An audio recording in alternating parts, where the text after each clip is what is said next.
উত্তর আটলান্টিক এবং আর্কটিক মহাসাগরের মাঝখানে একটা দ্বীপ আছে। নামে দ্বীপ হলেও আয়তনে হারিয়ে দিবে বিশ্বের বড় বড় দেশকে।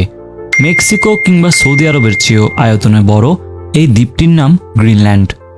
তবে নামে গ্রিনল্যান্ড হলেও বাস্তবে পুরো দ্বীপটির ৮০% বরফে ঢাকা, যা অ্যান্টার্কটিকার পর পৃথিবীর বৃহত্তম বরফে ঢাকা এলাকা।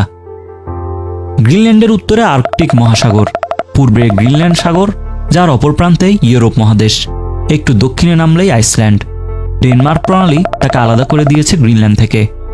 দক্ষিণে সুবিশাল আটলান্টিক মহাসাগর, আর পশ্চিমে ব্যাফিন উপসাগর ও ল্যাব্রাডর সাগর। দুই সাগরের মাঝখানে ডেভিস প্রণালী, আর সাগরের ওপারে পৃথিবীর দ্বিতীয় বৃহত্তম দেশ কানাডা। মাত্র ৫০,০০০ লোকের বসতি এই দ্বীপটি বর্তমানে ডেনমার্কের অধীনে। দ্বীপটির আন্তর্জাতিক সম্পর্ক বা কূটনীতি ডেনমার্কই নিয়ন্ত্রণ করে। কিন্তু এই জায়গায় এখন বাদ সাধছে মার্কিন যুক্তরাষ্ট্র।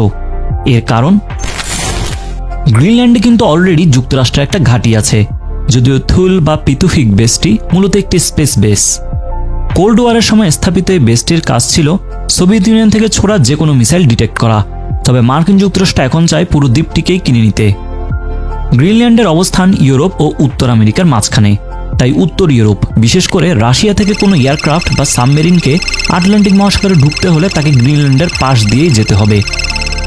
এছাড়াও গ্রিনল্যান্ডে রয়েছে মূল্যবান খনিজ, যেমন রেয়ার আর্থ মিনারেলস, লোহা, জিঙ্ক, ইউরেনিয়াম এবং উচ্চমানের গ্রাফাইট। যতদিন যাবে বিশ্বের তাপমাত্রা বৃদ্ধির সাথে সাথে গ্রিনল্যান্ডের বরফ গলবে, ফলে মূল্যবান খনিজগুলো আহরণ করাও হবে সহজ। আর এজন্যই গ্রিনল্যান্ডের দখল পেতে এখন মরিয়া আমেরিকা। আর পাশাপাশি রাশিয়া সহ পুরো ইউরোপের মাঝে বাফার হিসেবে গ্রিনল্যান্ডকে ব্যবহারের ইচ্ছা তো আছেই। আপনার কি মনে হয়, ডোনাল্ড ট্রাম্প কি গ্রিনল্যান্ড দখলে সক্ষম হবেন, নাকি গ্রিনল্যান্ড আগের মতোই রয়ে যাবে ডেনমার্কের অধীনে?